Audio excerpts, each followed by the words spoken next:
Oh, for real? Hello, everybody. I'm Captain Tommy Scoville, 61, former drummer for the Scorpions. Apparently died yesterday. That's a bit of a bummer. Hopefully, you're all having a good morning. Today's the day, man. Today's the day. So I'm going into to see my cardiologist today. So thoughts and prayers, I'll take them. I would greatly appreciate it. And people, if you sent me any emails yesterday that listen. I'm not doing any of this stuff. And I'll tell you what, it's all in everybody's head anyway, and it's just stupid. And that's all I got to say about that. Reese and I are great friends. Truthfully, both of us have shot the, you know what, you are a great friend and I love you texts. I think they crossed each other. I don't know what everybody's doing. I really don't. But let's talk about more important things, shall we? Yesterday, I went out of sinus rhythm right before dinner, and kind of freaked me out a little bit. My heart started racing, and I said to my brother, I'm going to head outside, and I'm going to try to recreate what I did that got it back into sinus rhythm the last time. And just to be really honest, I was super angry at the hospital, and did a little yelling, right? Kind of top of the lungs yelling. I mean, I raised my voice and that didn't work. And then I really kind of barked. So I went outside and did it. And believe it or not, kicked myself right back into to sinus rhythm. I didn't have to do anything else. I got my heart rate back down. I don't think it's a plan for the rest of my life. Could be really silly walking out of rooms and barking at the top of my lungs. However, for the time being, it's something that I can work. Yesterday, I did a show where I talked about addicts communicating with people who aren't addicts. And you know what? A bunch of you came away with the wrong impression. I want every single person on the boat. We're all struggling. You understand? Every single person here is in the same boat. What I'm saying is this. Here, you can understand someone that says, I'm trying to quit cigarettes. People will say, I'm trying to get off nicotine. I know that's nothing. It's worse than almost anything. Try kicking nicotine. That is a rugged substance to quit. I am not kidding you. It is a rugged substance to quit. You know what's harder? Food. I promise you. Everywhere you go, somebody offers it to you, right? Food is probably the biggest addiction on planet Earth, although people are arguing now that this has surpassed that. I don't know. I really don't. I think both can be a really, really serious addiction. But we're all in the same boat. What I was trying to explain to people was conversations with folks who don't understand connection. People who don't understand addiction. Do you follow me on this? The reason that I was having the conversation is because the day before, I said to somebody, you know what?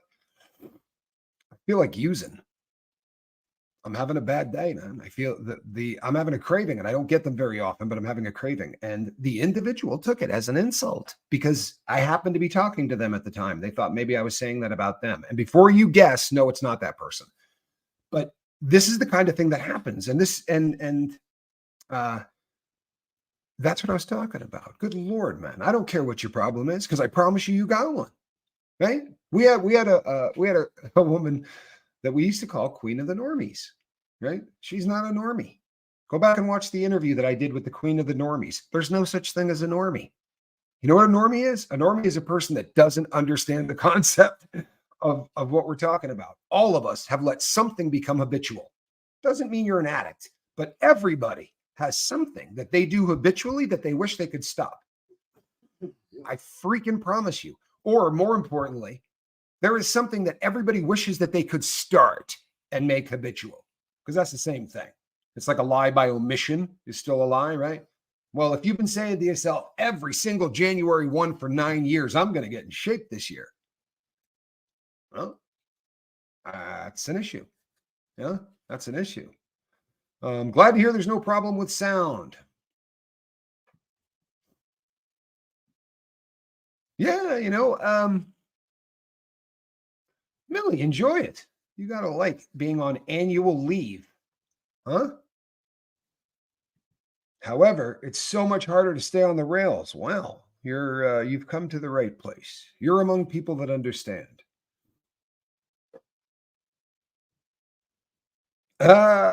This is funny. See, this is good. This is kind of what I wanted to do yesterday. So I'm glad we're doing this now. The nurse who loves me says, my boyfriend doesn't get it. I'm sober from alcohol, and he thinks I have willpower of steel. No. I just don't tell you when I get that feeling coming up, because it comes up a lot, but people don't get it and they get offended. And they get offended if you tell them. I promise. What I was trying to communicate yesterday was, don't try to teach a fish to ride a bike, right?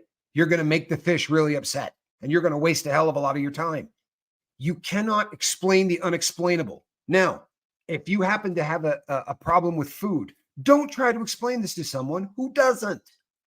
Right? They're not going to get it. They're going to look at you and go, person has no willpower. Notice I'm not overweight, right? That's everybody's thought. Same thing with drugs. Like if you say to somebody, hey, you know what? I quit drinking. I haven't been drunk in 6 months. They look at you and go, yeah, and what? You shouldn't be drunk, right? I don't drink. I mean, I go out on the weekends. I have a couple and then I can put it down. So everyone else should be able to, right? Because I can do it. Everybody else should be able to. Well, you know what? There are things I can do it with, but boy, oh boy, there are things I can't.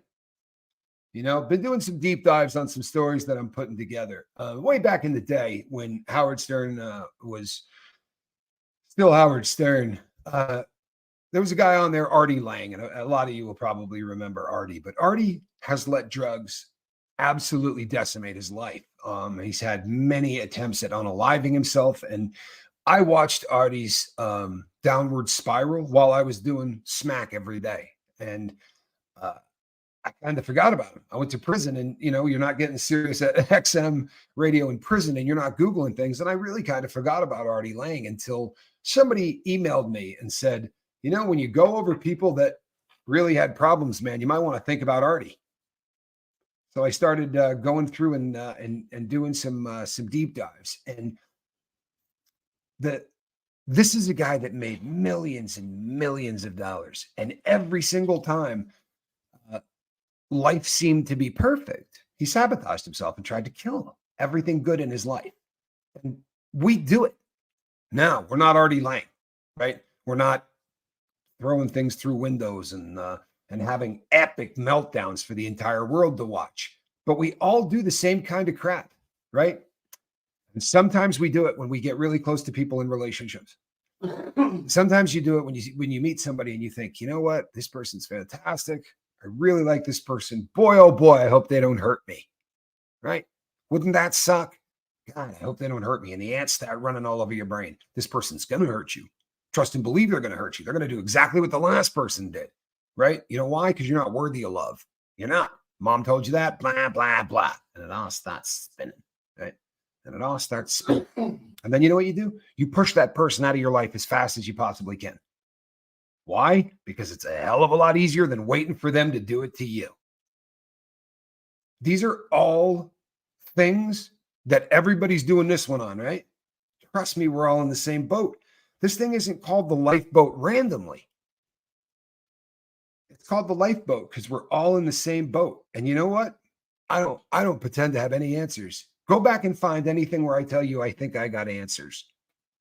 What I do is I come here and I talk, and I do it to stay sober, right? I do it to stay sober. And I'll tell you something, people, at about 4 a.m., I didn't want to ever come on this show ever again. I'm just being real. I really didn't. I was getting to that point where I'm like, this thing threatens my sobriety more than it helps it. Hey, Tommy Stiggs, good to see you, my man. Blessings from North Jersey from my man, Tommy Stiggs. If you've not gone over there and checked out that channel, man, you're going to dig it. It's got the same kind of vibe, man. It's an audience hanging out. It's people talking about just about whatever comes to mind, which is really, I think, something that everybody here kind of grooves to. I really believe that. But at 4 a.m., people, I was ready to pull the plug on this boat. I'm not kidding. And that sucks. But then you go back and you start reading through comments, and there are a lot of people that really, really count on this and really, really dig it. And you know what? I do. I dig it. I love what I do. Here you go. Check this out. That is hiya, Johnny. See that? I put that up there not because I didn't put that up there because of Johnny. I put that up there because one of the comments that just came at a really good time came from Stay Spirited. There's a lot of people on this channel. And you know what? A lot of them seem to be angry at me. I'm going to be really honest with you. I don't care. Part of me has become a meme. And that's a bummer because I started out this channel to help people get sober, right? That really is why I started out this channel. And it's fun to clown around and it's fun to go on other channels and do things. I dig it. I really do. I love it. But you know what? I'd like the mission to kind of remain the mission, and I'd like to not lose sight of it. So I'm not going to come here and do daily drama crap. I'm not. What? God forbid somebody shows up on one of those days, right? God forbid somebody shows up on one of those days. Charlie Murphy, you're a rock star, by the way. I'm now 11 days sober in large part because of this boat and needing a meeting. By the way, if you've not checked out Needing a Meeting, they're doing ridiculously good work. They really are, man. Go check that out. Cosmic Christie. By the way, Cosmic Christie's incredible. And if you go over there, you're actually going to see a lot of her. But congratulations. That's huge, man. That's huge. What day is it? Believe it's the 11th or is it the 12th? I don't know. Way to start the year, huh? Ask me what day it is. The 10th. The 10th? Way to start the year. That's strong, man. Cosmic Christie, good for you, man. Yeah, you know what? This is a good one. And you know what? In spite of the fact that there's a curse in this, I'm probably going to put it up anyway. Maybe go the way AA Ron does. He cares so much, but gives zero. You know what's about negative comments? Here's the thing. I have a different business model, right? A very different business model. And here's the difference. The difference is people reach out to me and I work with them one-on-one. He has a luxury, honestly, of being able to not have to do that. He can pick and choose people that he wants to do content with. We're throwing life preservers to people who are sinking in a sea of despair, right? And very often we just need to get them here. But I spend a lot of time when I'm not live getting people here, right? Or helping people that find themselves in really, really messed up situations. And that's very much what we set out to do anyway. I'm not bitching about any of that. I dig that. But I think I got 43 emails yesterday, right? 43 emails yesterday that were just plain stupid. Sorry. But people that want to know stuff that asking me about relationship stuff, that just is non-existent. And it never was existent. Good God, man. You know who the most shocked person in all of this was? I swear to God, Reese said to me, how in the hell did you lose anybody? I said, you know what? I just thought you might want to know. And before any of you go, oh, it's people getting unsubbed, 43 of you told me why you unsubbed. That's stupid. But I'm getting back to business. And if we lose 350 more, okay. Then the ones that will be sticking around are here for connection, right? Not drama and not soap operas and stupid stuff. Right? And I'm not trying to be a jerk, but there's a lot going on in everybody's life. Yeah? Tons. So today I'm going to go to a cardiologist and go over all of my heart options. That's kind of a big deal, right?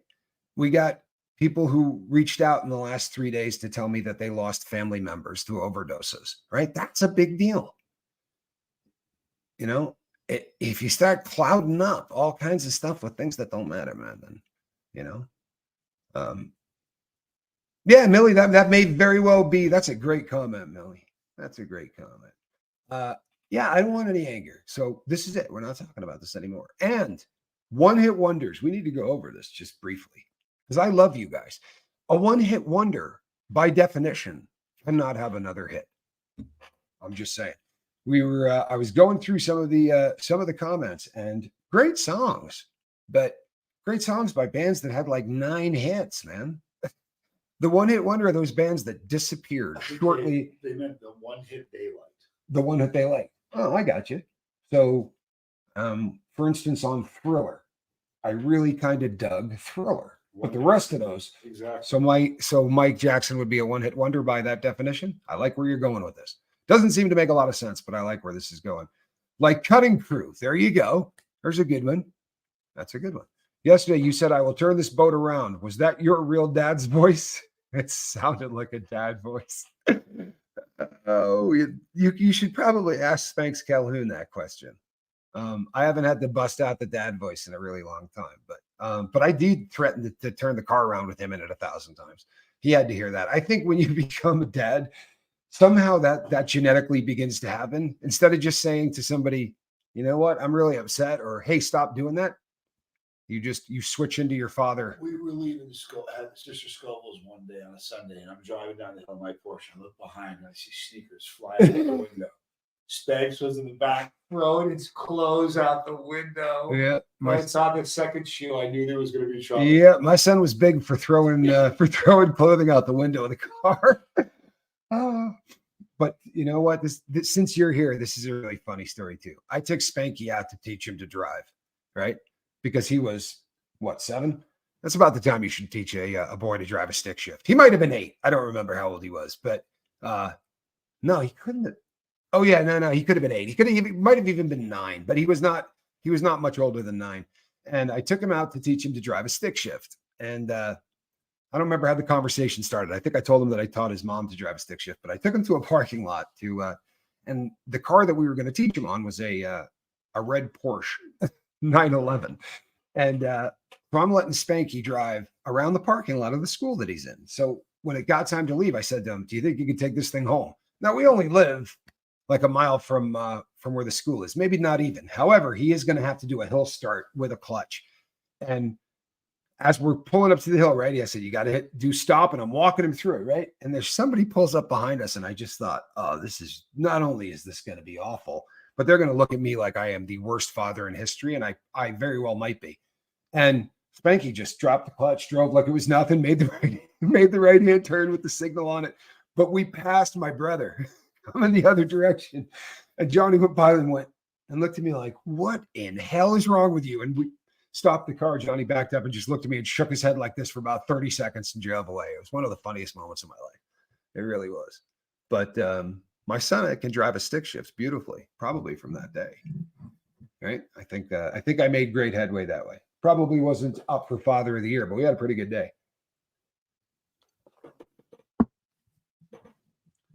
Let's get ready to rumble by PJ and Duncan. Scylla Butler says, There- question, you said the show threatens your sobriety. How so? Who said that? About 4 up, 5 up from where you are. Do-do, So, do-do, right there in do. the middle. Right in the middle. Oh, wait. It's so. There you go, Calhoun. Nope, that's how I do all your stories. Okay, I think so give me the question again because I can't find it. What was it? You said that the show threatens your sobriety. How so, Tommy? This is from Scylla Butler. Okay. So here's what happens. 99.9% of the time, I come on here to stay sober. So this is a meeting for me where if I might be really, really pissed in the morning, or I might be really, really going through something. And when I come here and start talking, right, it's the exact opposite of holding everything inside, which is what we talk about, right? And I did that for most of my life. So if I'm working through something, I do it with a lot of people watching. And very often the mechanisms of my sobriety and my brain turning become part of the show, right? But when the people that you reach out to for help have a different vision in their head of what you are now, that gets to be tough. And I've literally done nothing to change anything that I do on the boat. So I start getting automatic negative thoughts running through my brain. And those automatic negative thoughts are being generated by the lifeboat, right? That doesn't happen. So that's a bad thing. However, there are situations that you shut down and you walk away from, and I'll do that all day long. If my sobriety is threatened to the point where I think I'm going to get high, yeah, I'd walk away from this and everything else I got in my life. Sorry, nothing is more important than my sobriety. But I don't think that we've reached that point at all, right? I'm not getting high. But yesterday I definitely was in relapse and pretty good in it, pretty friggin' good in it. And the ants had nothing to do with anything in life except the boat. So that's kind of what I meant by that. But I'm better off working through it with everybody watching, if you really want to know the truth, than I am, not just for me, but for the entire world, right? For the entire world. Hope that makes sense, right? That's what I meant by sometimes the boat begins to threaten my sobriety. Capiche? That's what that means.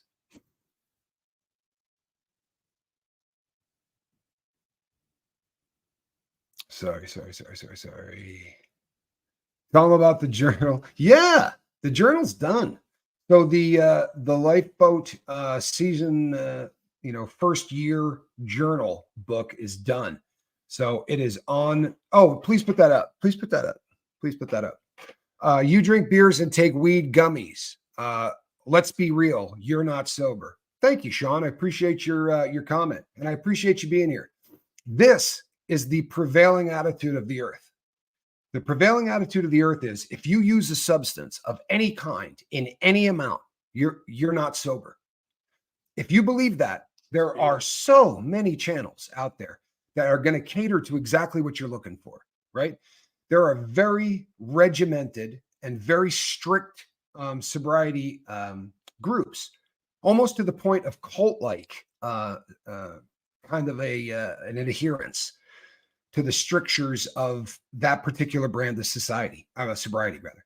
I don't subscribe to, no, don't beat on Sean. This is legit. But I don't subscribe to that, Sean, right? I subscribe to a completely different model. And the model that I subscribe to is based on harm reduction. Now, I didn't come up with the harm reduction model. And I didn't start out in sobriety with the harm reduction model. And you know what you missed is Suboxone. I take that every day as well. And Suboxone, for people who feel the way you do, Sean, that's the one you should really be pissed at, right? Because I traded heroin for Suboxone. Now, I'm a really unusual case in that I quit cold turkey and I went 5 years cold turkey. Then I got put on Suboxone by a doctor because after 5 years of going like this, right? The doctor said, I don't know why the hell you just don't get on Suboxone. It's a beautiful thing. It's if you believe I'm not sober, Sean, you got every right to. Everybody here has that right. Okay? But the problem and the drugs that I did are heroin, right? I don't smoke pot, and I take that stuff so that I don't have horrendous nightmares. I'm not conscious when I'm on it. I don't walk around with cannabis as a part of my life. And as far as the booze goes, you know what? I actually drank a crap load a while back. Like within the last couple of days, I had a bunch of beers. But normally, I don't have more than a couple. And it's never been an issue in my life. I'm 53 years old, and alcohol has just never been an issue in my life, primarily because I don't dig the buzz. It's so far off from what I enjoy. What I enjoy is having all the pain in my life removed. Physical pain, spiritual pain, emotional pain, right? Psychological pain, whatever you want to call it. And heroin and all of its cousins, right? So morphine, fentanyl, right? All of it down to the little itty bitty pills, right? Down to Tylenol 3 with freaking codeine. Anything that relieves pain for me is really where my problem was. And I did about $700 worth of it a day, right? For decades, almost 3 of them. I robbed a crap load of banks, right? And I went to prison for it. I traded that drug for a drug called Suboxone, right? This stuff doesn't get you high, but it makes sure that you don't get cravings, right? It's part of a holistic approach, right? To helping somebody live their best possible life. And if you're offended that I'm not sober, find a channel for the guy who sits in the front does nothing. I promise you, there's way more of those than there are these, right? The lifeboat's the anomaly, bro. You should have no problem finding the militant sober channel, right? But stick around, you might learn something. We'll see. Or don't. I mean, question. Can you not take any opioids now because you're on naltrexone? I'm about to start it for alcohol, and I've been told no codeine for pain relief and no cocaine for fun. Yeah, I wouldn't take any blow if I were you. It does not mix well at all with this substance. Yeah, you're done with painkillers, right? If you're going to be taking naltrexone, the painkillers are done. You're not taking them while you're taking it. Bad things will happen. It's not going to kill you. You'll just wish it did. Right? It will be very, very, very uncomfortable. Right? That's the best that I can. That's the best that I can tell you. You're going to be very, very, very uncomfortable. So you might want to avoid that. I don't know that I understand this. I would like to answer that because there's a question mark on the end of it, but I don't know. Um, tribe, member of the tribe. Oh, I see. I see. Yeah.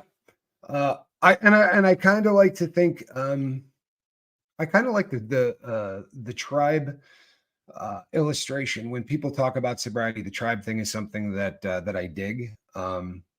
Because there is a movement in sobriety, and that very often hinges a lot on harm reduction and on not shaming people.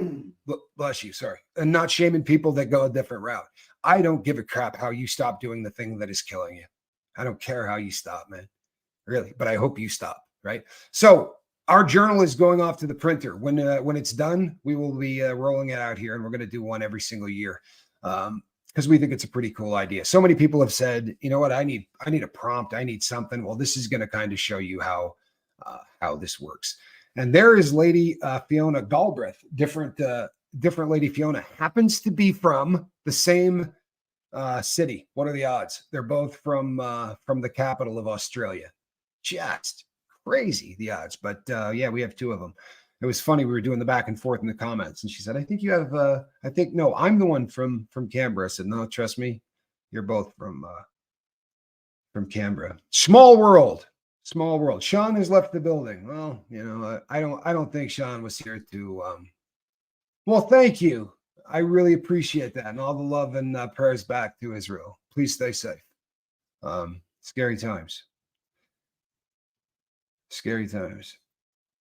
Yeah, here's the thing. I don't want to run the dude off, to be really honest with you. I have no desire for Sean or anyone else to leave the building. My model isn't for everybody. To be sure, it's not. I just see a much higher success rate, right? The strict adhering to this at nothing bends kind of rules. So yesterday I had a person that I was working with that was closing in on 200 days of sobriety and relapsed. And it's the end of the world. It is the end of the world. The 200 days that came before that of the first success this person has ever had in their life, all that's gone. All that success is gone because of the relapse. And you say, hey, you know what? If on you relapsed, you take 2 years, right? In that 2 years, you got high once. Well, then it seems to me that that's a pretty decent batting average. Instead of kicking the crap out of yourself and running right back into the life that you just had. Because you know what? With all due respect, that attitude of the you're not sober and people who like to tell you that you're not sober, that's why people who relapse go, everybody's right. I'm a piece of crap. And I'm just going to go back to doing what I do. Right? No, man, get up, dust yourself off. It's part of it. Right? It's part of it. So in 2 years you used once, give me a high five, right? And let's not do any blow today. Let's start today with no blow. I don't give a crap how anybody gets sober. And I'll be really honest with you. I don't give a crap if you're doing drugs. What I want is for nobody's life to be destroyed by those. This may come as a shock to everybody listening to me, but 97% of people who use drugs don't have a problem with drugs. True story. We're the 3%. True story, right? Most people who use drugs. They don't abuse drugs. The drugs never get out of control. Don't you hate them? I do. I've got friends that did dope with me. They would come into my life, snort a little cocaine, disappear, come back a couple of years later, do a little blow. What I came to realize is I'm the degenerate. Like when these people decide, ooh, I'll go do blow once a year. We'll go to Tommy's place because he'll be doing it. Right? Or they want to go do whatever drug. We'll just swing by Tommy's place. Right? Because we're going to go get our shit together for the rest of the year, but he'll be doing that every day. We don't even have to make a phone call first. Right? Those were the friends, right? These were my friends. And these are not the guys that I hung out with every day. These guys had straight jobs, right? These guys were brokers and teachers and lawyers. But when they wanted to get high, you didn't have to go to a dope dealer. That's scary. They could just come by me. This is a very, very common thing. That makes me feel better, Tommy. I still have nightmares about accidentally drinking. even once in breaking my sobriety. But you're right. I'd be okay. Dust off, carry on. It's all good. It's the truth. But boy, we build it up to the end of the friggin' world, don't we? Now, if your first thought is, well, Tommy, didn't you say that you wouldn't have surgery? Right? Wouldn't it be a relapse for you? I don't relapse. That's not how it works. Right? When I do heroin, I continue to do heroin until they put these things on me. That's it. I'm not exaggerating in any way, shape, or form. I continue to do dope until these things get put on me. Then I stop. Right? That is how I stopped every single time I've stopped in my life. So this next time, I'm not going to start. But I am talking to a doctor about having my elbow fixed with a nerve block. And apparently they said that's a very easy thing to do on an elbow. No problem whatsoever. And it should be a simple procedure to get me in and out without pain meds. How about that? So I don't remember who said it on the boat, but it absolutely can be done and fairly easily from what they say. So that's a good thing. But the important thing, right? The important thing is that you dust yourself off and you get up. I got a friend on the lifeboat who came here drunk every single day for about 8 months. I mean, hammered. And on 3 or 4 occasions, we kind of had to escort him out. And people would say stuff like, dude, you got to block this dude. And I'd go, you know what? He's drunk. He's not mean. He's drunk. I don't want to block a drunk. Right? That doesn't make any sense to me. We might have to take away his right to leave a message today, right? But we're not trying to run off anybody that needs help if we can avoid it. But the amazing thing is that showing up every day and listening to all of this, I don't know what the hell happened on the day that he went, oh, you know what? I'm done. I don't have any idea. I'll bet you the farm it was something that was said in the comment section, though.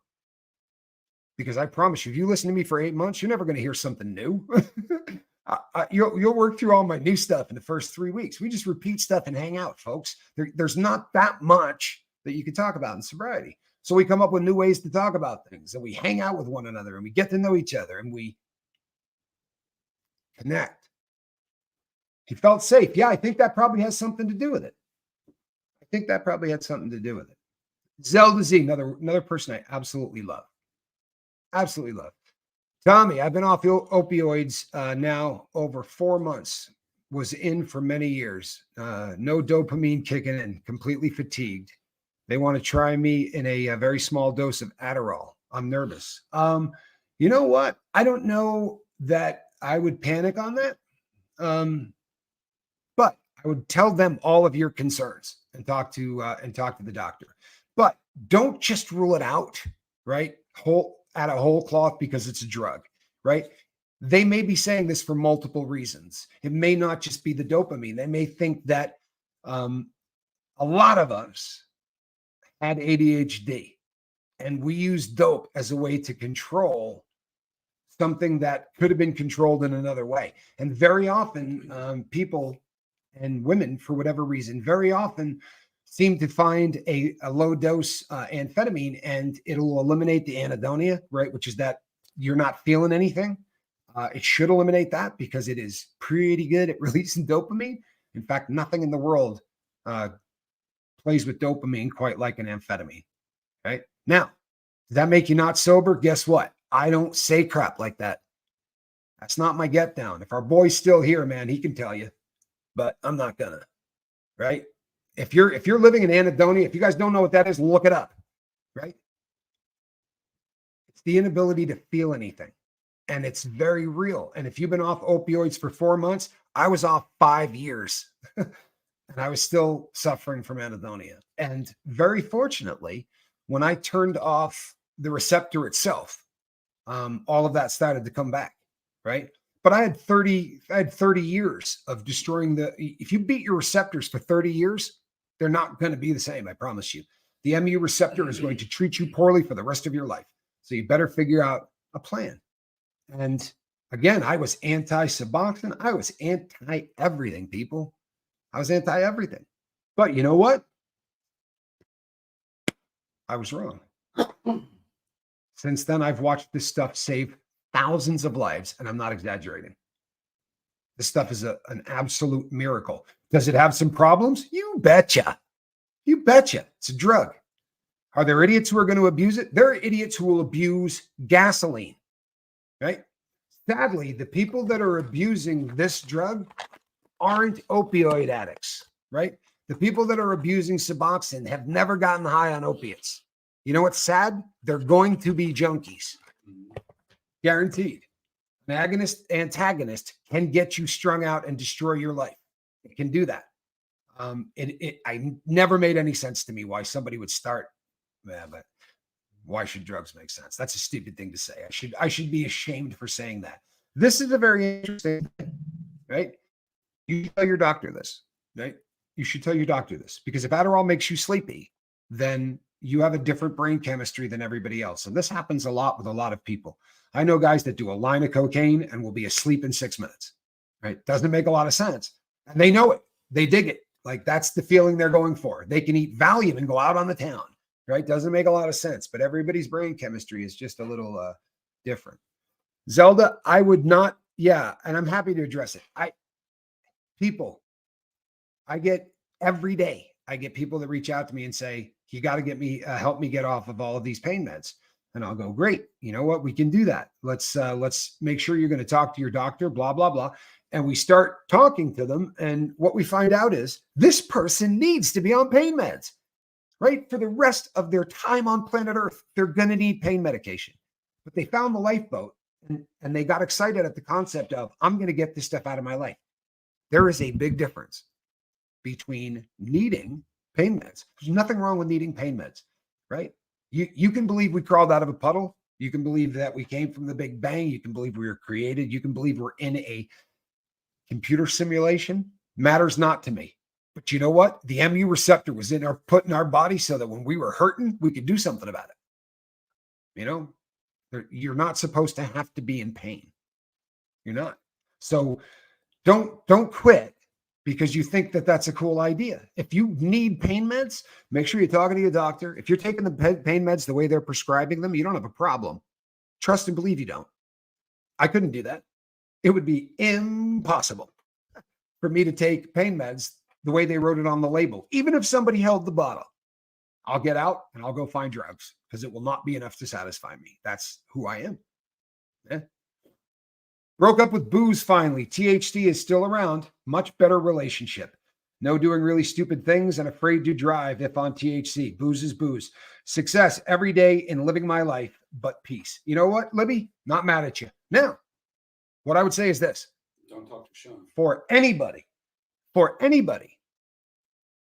if you start using the substance to avoid pain, anything in your life, if you're using that to deal with trauma, you're going to have to burn that bridge soon too, right? And there are people who are doing weed for that reason.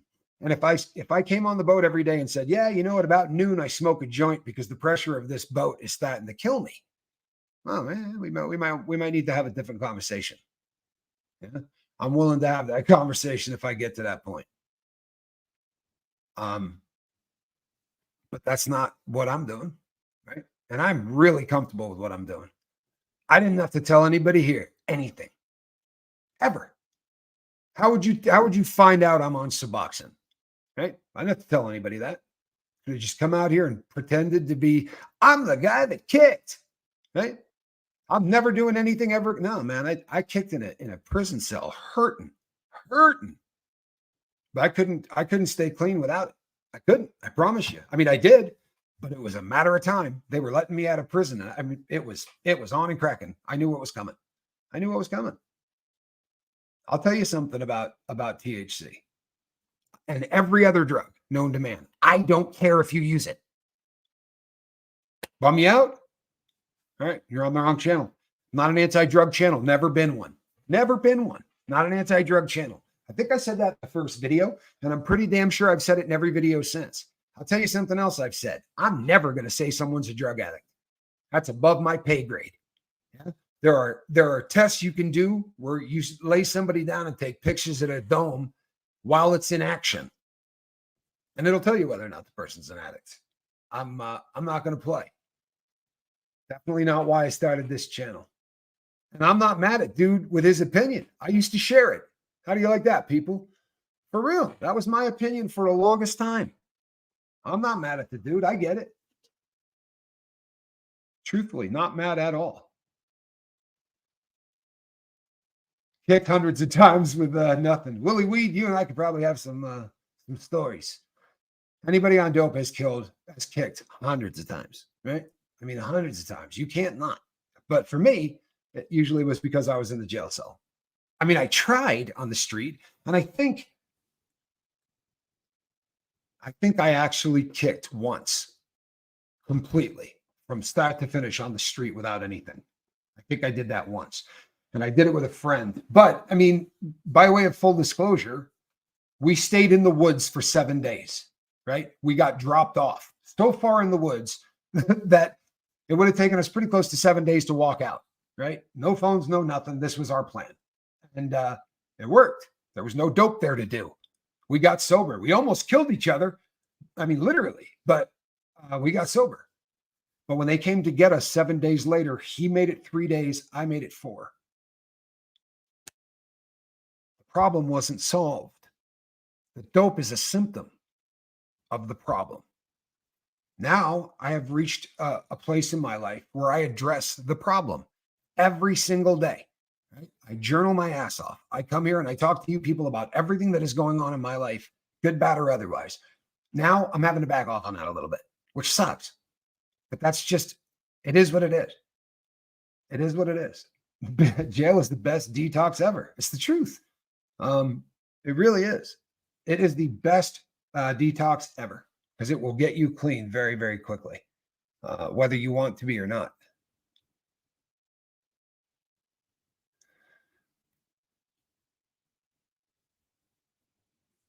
Boy, I know those days. I really know those days. I remember a day last year that I had a very strong thought of I would do anything to not feel for just a while.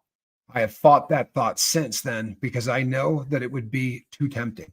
For those that can't understand what I tried to explain, that sentence is probably the easiest thing for people to understand who are not an addict, right?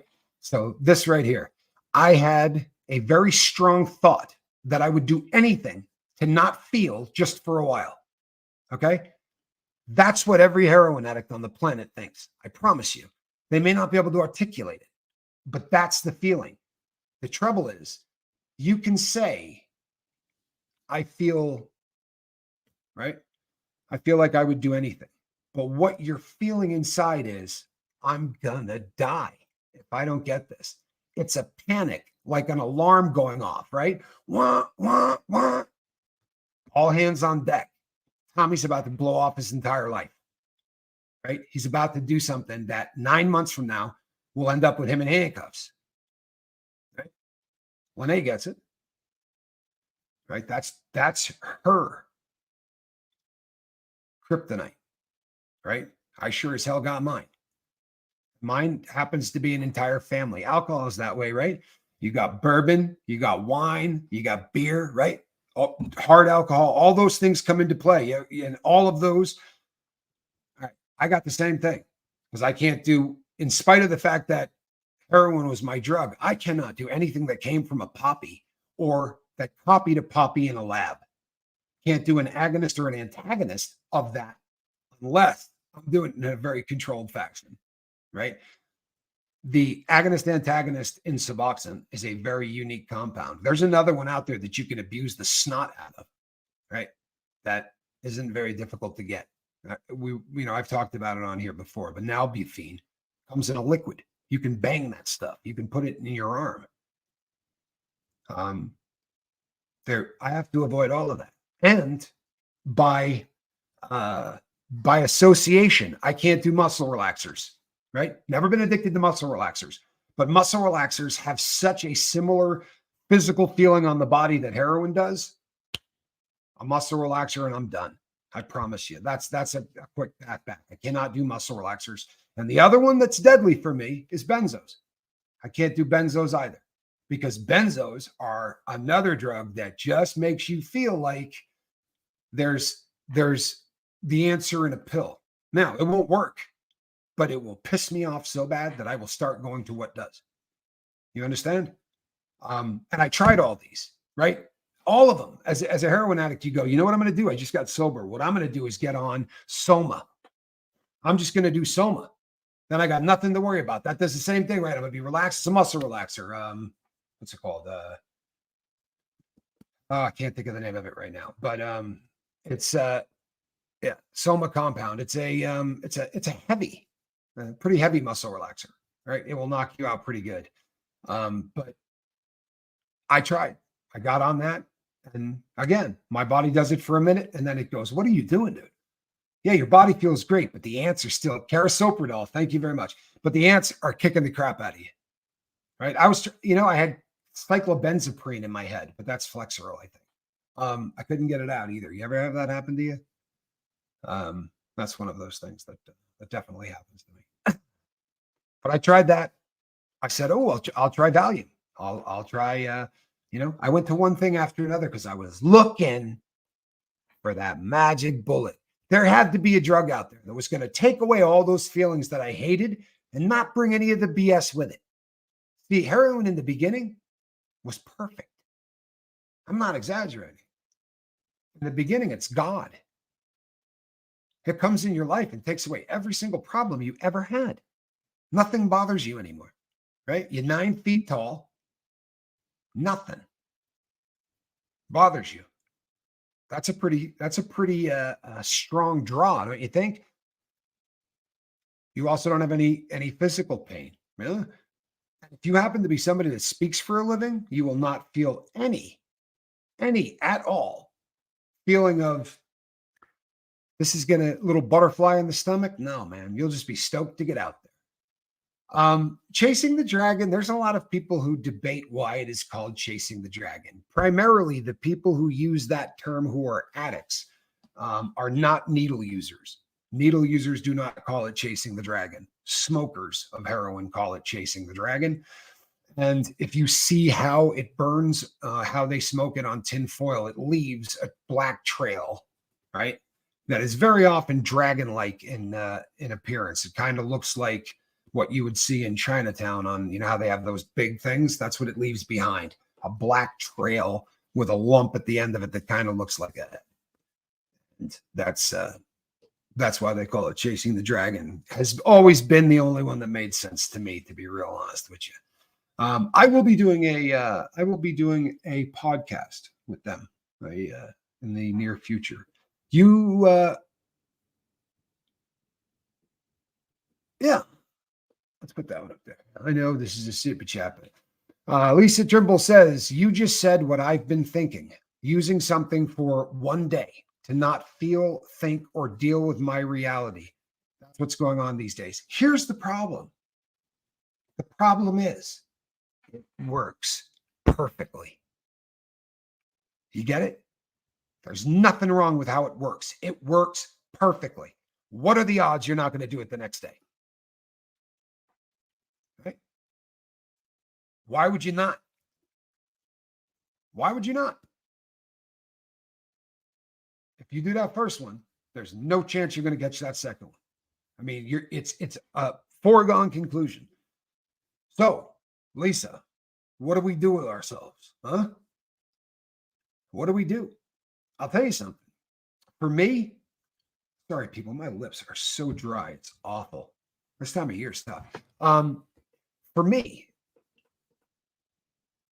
I've learned in almost all situations, and I won't say all of them because I'm human, everybody's human, but in most situations, I have learned to groove to the discomfort.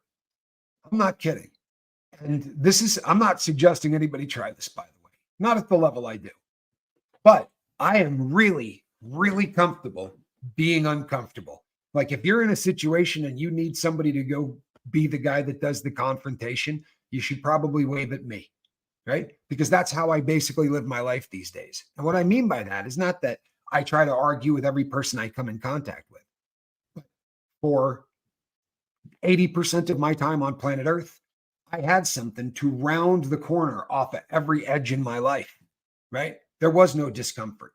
There was no confrontation. Even if I went up and said, I'm going to slap the taste out of your mouth and take your drugs, there was no confrontation.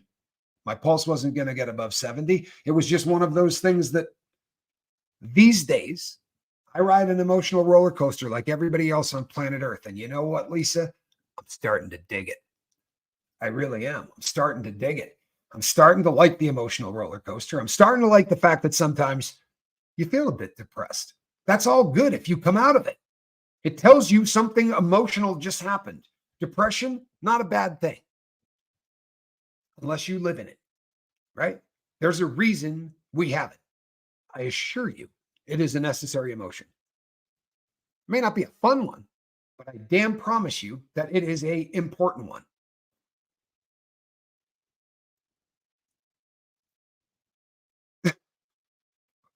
What was that? Yo, if you're my ex-husband, I can die any day. Well, I make an excellent ex-husband. I promise you that. I've heard that before too. Okay. Yes, you do. Yes, you absolutely do. You need to find a way to stop swinging from feeling too much and to feeling nothing at all. Now, that very well could be, little bubble, chemical, right? Let me explain something that makes people mad every time I say it. So I think I will say it. Boy, by the way, leave this up there. It's almost worth blowing off what I was about to say. This is a great comment. Comfort is not promised in any of the major religions I've studied. Growth doesn't happen through comfort. I want to tell you something. I don't know too many religious texts I haven't read. Prison will make sure you can get a religious text. They're scared to hell to not give you one if you ask for it, because everybody that has ever sued over that got paid. So, yeah, I read all of them. I really have. And you know what? Not only is comfort not promised very often, but they definitely tell you that you're going to go through a hell of a lot of pain. Pain's not a bad thing if you learn from it and if it's moving you in the right direction. I know it sounds like a friggin' cliche and it makes you sound like you're Tony Robbins. But all of those cliches and all of those things that you hear people say, they're repeated and beat on because they're friggin' awesome, right? You ever, in Vermont growing up, every single summer we would walk out into the fields. We had acres and acres and acres of wheat. And they would just come and cut all the stuff down and, hay it and do all of that. Anyway, wheat, alfalfa, there was a bunch of different stuff that grew there. But in the summer, you would walk and you would see the caterpillars will have crawled up on the side of there and made a chrysalis. They would have spun the thing around and we would go grab those, put them in a jar and wait for them to turn into butterflies. And it was something that we did every single summer of my youth growing up without fail, monarch butterflies. And every summer they'd be every 3 feet, you'd see one. It was incredible. Very, very cool. But as the story goes, right, when they start breaking through the side of that little thing, you see the first little fingers come through. You break that away to help them get out of there. They will never fly. The process of pulling themselves through that, I've watched it. I can't tell you how many times, right? This was something that we did literally every summer. And it looks like it's killing them. It's painful to watch as a kid. They contort themselves and you can literally see it scraping parts of them off. And it's a disturbing little thing to watch. And as a kid, the first thing you want to do is reach in there and help them. You'll kill them. That is a process that must happen. And I promise you, this is sobriety, right? This is sobriety. You're going to go through so much crap. Embrace it. You're going to come out on the other side of it, a better version of you. So what was the dude's name? If you think I'm getting high, Sean. If you think I'm getting high, great. My goal isn't to impress you, Sean, or anybody else with my sobriety. My goal is tomorrow to be a better Tommy than I was today. If you happen to think that the few beers that I have causes that to not happen, we dock at the, in about 6 minutes. Right? You can leave. Not mad at you. And as I said, you're going to find a lot of people that agree with you, way more that agree with you than to agree with me. I'm not here to impress anybody with my freaking sobriety. I promise you that. Tomorrow, I want to be a better Tommy than today. That's it. No apology. That's it. Is what it is, right?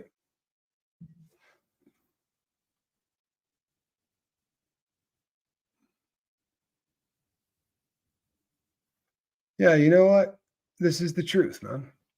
Calhoun says it's hard. Sometimes you want them around because they are obliviously hurting. I mean, obviously hurting, but like the captain said, sometimes you got to take away the comments for a day. And you know what? Take them away for a day. That's fine, right? And it happens. It does. It happens. You know how many people out there hate me right now? And I don't mean because of anything that just happened. I represent sobriety to people, and that pisses off a lot of people who are still using. Do you understand that? I'm not, they cannot say, well, screw it. The guy's just doing what he's doing. No, dude, I guarantee you he's sleeping with half of his audience. I guarantee you that he's doing dope every single day. I guarantee you this is for money. I'm the sober dude. You don't think I bum out a lot of people? Trust and believe I bum out a lot of people. They email me all the time and tell me. That's their cross to bear. I promise you, it ain't mine. Right? All I care about is that when the sun comes up tomorrow morning, I haven't done any heroin. That's it.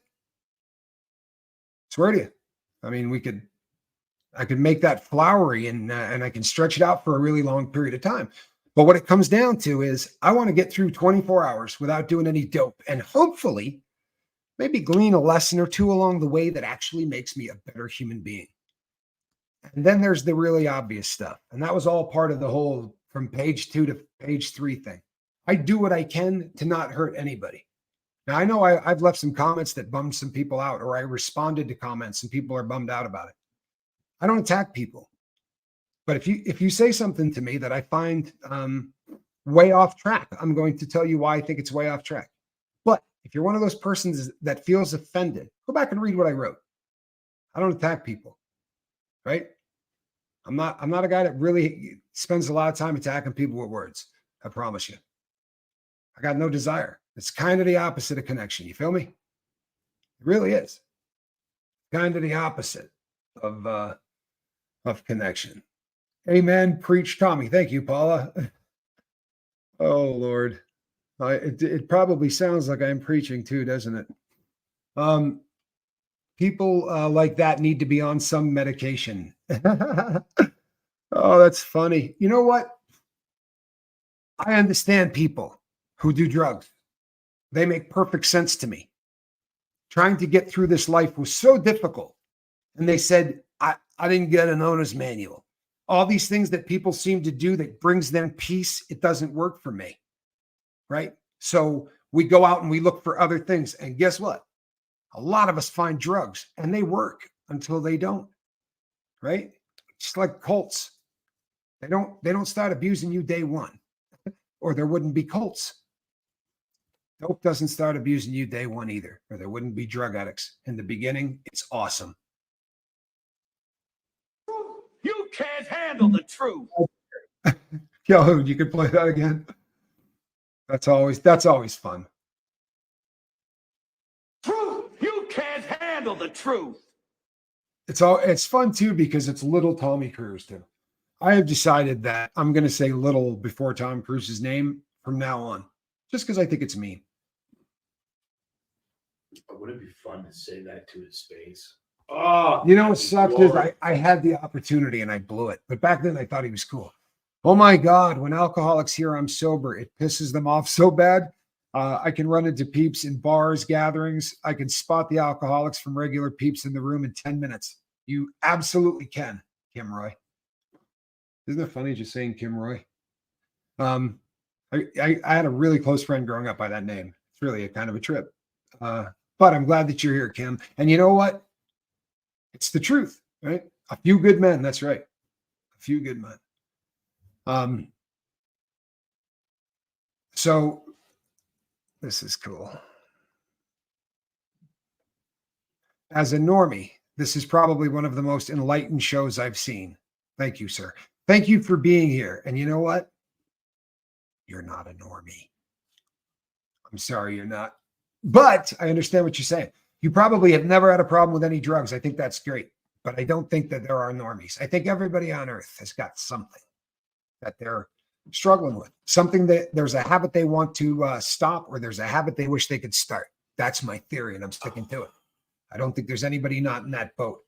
But I love the fact that you've never had a problem with any of the substances. That's good stuff. You know what? We need more of you here. I mean that. You are the conduit to jump the curb of this message. You understand? It's the people that are not addicted to drugs that are more important than anybody else on this channel. Because we're not going to get into odd circles that you're going to.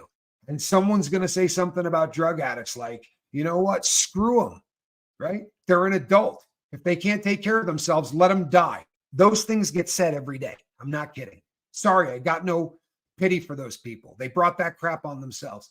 And some normie from the lifeboat's going to go, you know what? I don't think you have a handle on addiction. And they're going to say, oh, are you a drug addict? No, I'm not. But I promise you, you don't know what you're talking about. It's the attitude of the people that want to say to you, you're not sober, or why aren't you sober, or you're not really, or this, or that pervasive attitude kills 350 people a day in this country from drug overdoses. If they could walk and say into anywhere and say, man, I'm addicted to fentanyl, I need help, right? And know that nobody was going to look at them with shame, pity, anger, right? Any of those negative emotions that they know are coming. If they knew there was no chance of that, we'd be losing a lot less than 350 a day. I promise. Did you see a cup of coffee? John Coffee? Sorry. Anytime someone says coffee, I feel the need to say John Coffee. That may make me stupid, but I do get a really good laugh out of it. And I can usually get my brother to laugh because he forgets about it. It's a good one. Is every day a struggle, or does it get easier? Brianna, thank you for asking this question, right? Because I promise you, so many people are wondering. So I'm glad that you asked this. It gets better. I promise you it does. Sometimes I can go 6 months without a craving. Sometimes maybe longer than that. I don't know. I know that I've gone really long stretches where all of a sudden I go, good God, I can't remember the last time that I thought about doing dope. And it always tickles me. Now, the last 2 weeks have not been like that. I'm in a funk. That happens, right? Watch some of the shows I do on Relapse. Relapse starts long before you use. Relapse is a process that you're no longer moving forward, right? Doesn't mean you're going backwards. You could be stalled. You could not be moving forward. But if I'm not moving forward, I'm in relapse. And I've been doing that. Getting back to basics, right? I'm getting back to basics. I promise. And I think that that's the important thing to do. But Brianna, it gets better. I promise you it does. A day is coming where this is going to be an afterthought. Now, once you get to easy street, once you get to a point where you don't think about it anymore and life is good, something's going to happen. And like a light switch, an alarm is going to go off in your head. It might not have anything to do with what you're talking about, where you are. That alarm bell, right? That fuse might have been lit 6 days earlier, 6 months earlier. But when it goes boom, that is that moment where you need to reach out to somebody, right? That is that moment where all of a sudden, after 8 years of sobriety, I'm just right back to being a junkie like I was on day one, right? I just got to get through today. Now, the longer you've been sober, the faster you get from, I got to get through today back into the, oh man. Now, I can go back and look through journals and figure out where I jumped off the track, where things went wrong, right? And with the amount I write, I know where things went wrong. I'm working on it. I'm getting back to basics. If you're not journaling, guess what? You can't do this, right? So if you have a relapse and you're not journaling, that was a bad relapse. Bad relapses are relapses that you do not learn from. You need a journal in order to learn from a relapse. A great relapse is the relapse that you learn from, and the perfect relapse is the last one. You learned something on that last relapse that was, right? You know, it was that the clouds opened up and the light shined and all of that jazz. And you learn something on that last relapse that will make sure that that is the last relapse. But if you're afraid of relapse, or if you build relapse up into something that is such a demon, you can't talk about it. I use, now I got to go run and hide. Guess what? You're guaranteeing it's going to happen again. You're guaranteeing it's going to happen again. You have a relapse and you come out and go, hey man, I got high. Why? Not sure. Will you talk me through it? Can we figure it out? Go get your journals. Let's find out what's going on. This is important. Let's make it a great relapse.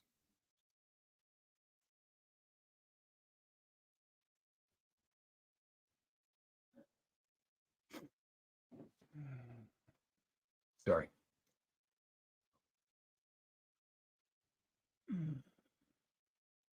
I haven't had booze in 30 years. Why is it when I run into another alcoholic, they have this tremendous need to get me to drink one drop?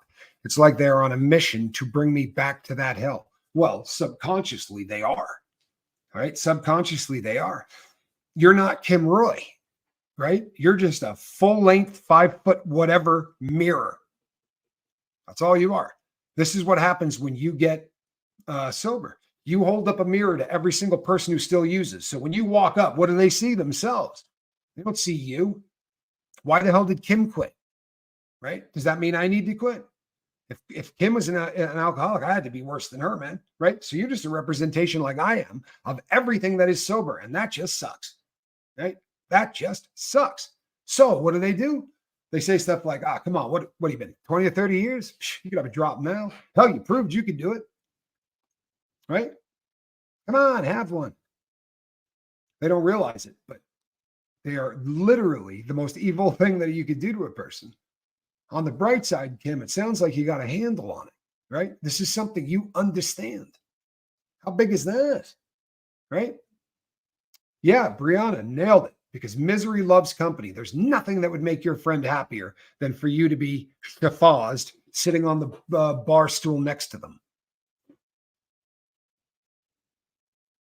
Mountain Girl, thank you for not falling. Hey, come here when that pressure comes on. Come here. Come to one of the other platforms. Start talking to people. Yeah, you need to.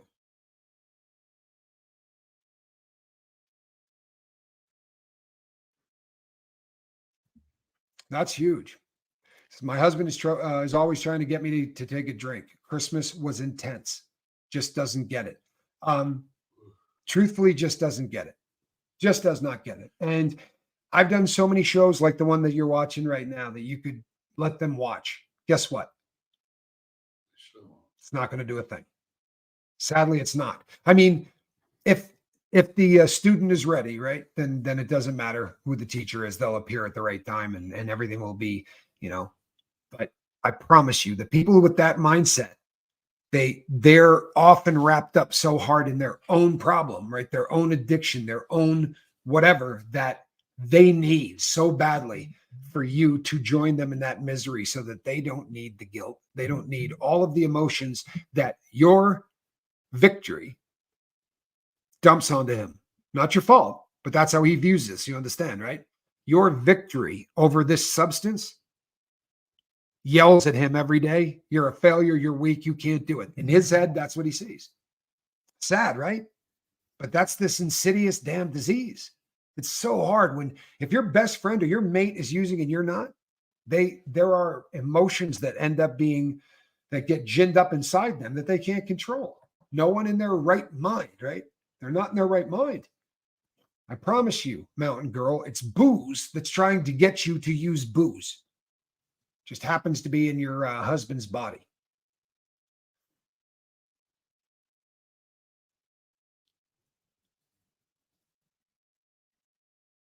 Thanks, Cosmic Christie. I think that's a fine definition right there. I like it. Relapse, sustained return to harmful behavior that affects you and those around you. And the sustained return is really the key, right, to that. It might be 2 hours, it might be 2 years, but it is a sustained. No, I thought it was the cat jumping on the back of the chair, and then I looked and saw a squirrel. I was like, what just happened?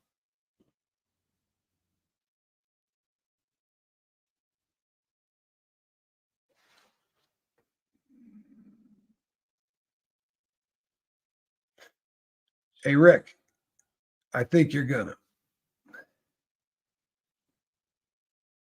I think that you're going to. I think 2024 is your year, my man. This is a really great comment. This is a really great comment. Shakespeare says, Kim, if they drag you back into their misery, it proves to them that there's no point in them ever trying to quit. They're trying to prove something to themselves so they can keep doing it. You get that? That's huge, man. That really is. That's huge. If you remain sober, then the ideal, the fact that it's possible to be sober, the fact that their life can be turned around is dangling right in front of them. But if they can get you to take that sip, they don't have to think that it's possible anymore. They can look at you and go, I knew that was BS, right? Nobody gets out of this. Misery loves company. I think, honestly, Stay Spirit, I think that that's super insightful because I think there really is something to that. Johnny, what do you think? See that? The Scoville method. He said he tries not to because it hurts his head. Yep. J9 says, before watching this, I felt like I couldn't breathe. Now I feel relaxed. Well, you have that effect on me every day, all of you. Lene, does that feel really good to say or what? For real, how good does that feel to say? You can't see it, but Spanx Calhoun is literally pumping his arms in the air like this in the studio. Literally just fired up. I want to tell you something. I'm going to end with this. I was working with my son and we were doing we were putting the journal together, and I'm not going to be able to do this forever. Right. I would say that that's pretty obvious. No one can do anything forever. And I was talking about the lifeboat, and I'm really happy that my kid is here and he's working with me. And I said, this is something that really needs to continue. You know what I mean? Long after me and everything else. And I said, it's a good thing. And he said, the best thing that has happened in his life is that he can see that his future is always going to have something to do with helping someone else. I want to tell you something. I wish it was recorded. I wish I could have played it. I wish you could have heard. I wish you could have seen the pride from a dad. I don't know if you got a kid, but holy hell, man. He didn't say, you know what, I'm going to be a rock star. So many people are going to know me. He didn't say anything stupid. He said, it's such a buzz that the rest of my life is going to be centered around helping other people, especially with addiction. Man, that's a buzz. It really is. I love my kid. All right. I am Captain Tommy, and this right here. Oh, did you see that? Somebody needs to dub in the MGM lion roaring when Squirrel Nut Zipper just did that perfect yawn. Right? Can we get that? I want to. I think that might be a great outro. Huh? Look. Oh, that's a pretty good. Yeah, Johnny just already showed me the replay. That is really a great shot of Squirrel Nut Zipper doing her big. Her ears back right after. Yeah, pulls back the ears afterwards. She still has them back. She knows that. She knows I'm laughing. Look at the ear. All right, everybody. All right, everybody. Are you already got it up, Calhoun? See, this is what happens when you have somebody around that has talent. I personally have none. Sound. That's sound. You have your assignment. Recording. You know what to do. Balake, RM Blake, Kelly, Kirsten.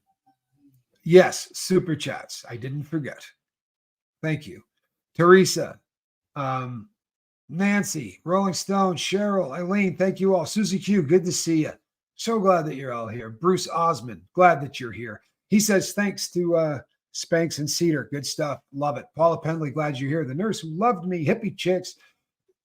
Teresa G. Glenda Miller, cup of coffee. John Coffee. Susie Q. Jeremy Shelton, there he is. Did he just say Mandelbaum? Pretty sure he just said Mandelbaum. I'll take the oodles of love. I really will. Now let's bust out a couple of these super chats here. Your generosity, people, is unbelievable. Blows my mind every single time. I promise you that's the truth. It takes my breath away. Cap B, thank you so much. Really appreciate the support. Godfax Podcast, new YouTube member, Good and Green. I will be announcing a collaboration I'm going to be doing with the podcast. It should be coming up here in the future. I'll let you know when that's coming, but I'm definitely going to be doing something with that gentleman. Yes, Lisa, I want to read this again. I really do. I think that this is people. This is probably, we talked about a lot of stuff today, but boy, I think this is important. You just said that what I have been thinking, using something for one day to not feel or think or deal with my reality. That's what's going on these days. That's not going to happen, right? Instead of taking that day off, you're going to connect more, for real. It is about connection. I promise people, the more you connect, the less you're going to hurt. The more you connect, the less you're going to want to use. The more you connect, the healthier you're going to be. I'm telling you right now, science is saying it's like smoking 15 Marlboros a day or having 6 mixed drinks a day. Isolation. They're saying what loneliness does to people. It's a terrifying concept. Snot face. Thank you so much, Snot. Appreciate you. And I think this may be Kroner, I think. Kristen George Iverson, thank you. Tommy, I support you in any steps you make for you and your family. You know best what is best for you, period. Thank you so much for your kindness. I really appreciate that. I don't know that I know what's best. I don't know that any of us do, right? But I certainly am going to be looking out for myself, I promise. And I really am going to try to look after this boat. If it ever gets to the point where this thing threatens my sobriety to the point where I can't handle it, the boat's not going to go away. I am. The boat isn't ever going to go away. That I promise that's not going to happen. Lene B in Tennessee, I'm still not comfortable with feelings, all my feelings, even with 8 years sober. That's why I used to begin with. Pain is required, but not misery. Nice. That is a great. Pain is required, but not misery. That's absolutely true. And it's a difficult thing sharing your feelings under the best of circumstances. We don't live in the best of circumstances, right? I think we all know that. So it is tough, but I'm glad that you're here, and I'm glad that you're here sharing wisdom because, damn, that's a good one. It really is. Ooh, Lisa Trimble, thank you so much. We have another new ensign there. Deanna Downey. Tommy, you are a true gem. Well, that is a very nice thing to say. I don't know how much there's any truth to that, but I really appreciate that, honestly. Mile High Hokey, 5 new ensigns. Thank you, Mile High Hokey. I'll tell you something, people. This stuff really does help people. And it's a beautiful thing when we're able to. I love it. I do. Thank you for everything you allow us to do. Deeming 9, member for 2 months. Chase sobriety as hard as we chase drugs and booze. Boy, that pretty much sums it up, doesn't it? Doesn't it? If you chase sobriety the way you chased booze or drugs, you're going to find it. I assure you. And good things are going to happen to you. Lisa Trimble, thank you, Tommy, for this morning. Lisa, I want you to do me a great big favor. Today, if you could, send me an email to sober@myyahoo.com. And for the subject matter, put your name. Could you do that for me, please? I would appreciate that greatly. Calhoun, come here, you handsome little thing.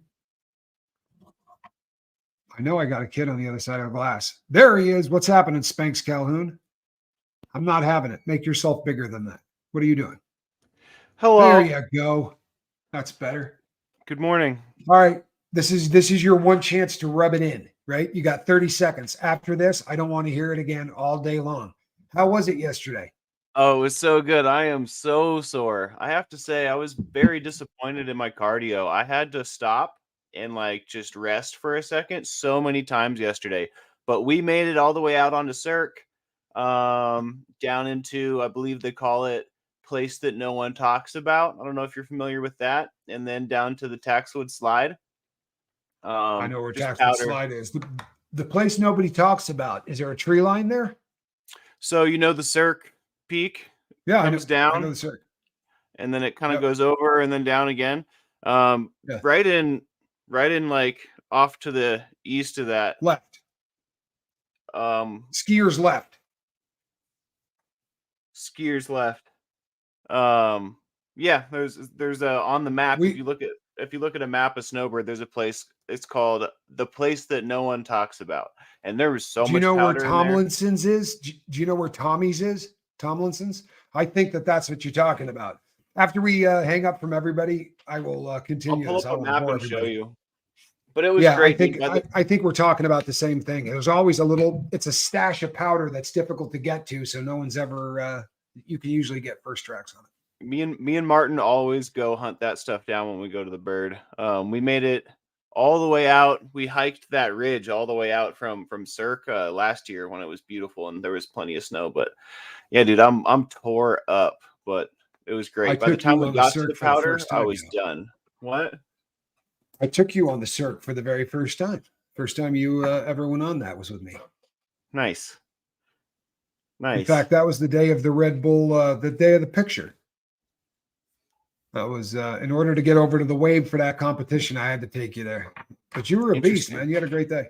Oh, that was a pretty good day. All right, everybody. Thanks for listening to me and my kid talk like a bunch of idiots. But we just had a private conversation with the whole world watching. That's what we just did. Hi, everybody. No, but I will, Jennifer. That's totally in the works as well. We're getting everything set up right now. My internet connection isn't good enough to do a whole lot, but we're getting the equipment, and the dream's been there for a while. We're gonna start making it real. Good. That's what I like to hear. All right, everybody. I'm gonna be doing. I got a video I got to do today. I don't know if you heard, but there's about another 400 pages of Epstein documents that were released, and this is very, very different. The documents that were just released are unlike the first ones. They're very specific in talking about who was sleeping with who. This is an unusual set of stuff. So I am going to be doing something talking about that today. All right. Squirrel has a GoPro. And yes, I will be going to the post office today. I am picking up, not the post office, but my office. Yeah, I will be picking up everything today, I promise. I do need a GoPro and I need to put it on my cat. All right, everybody. Have a fantastic day. Calhoun, don't go anywhere. Stick around. Bye-bye.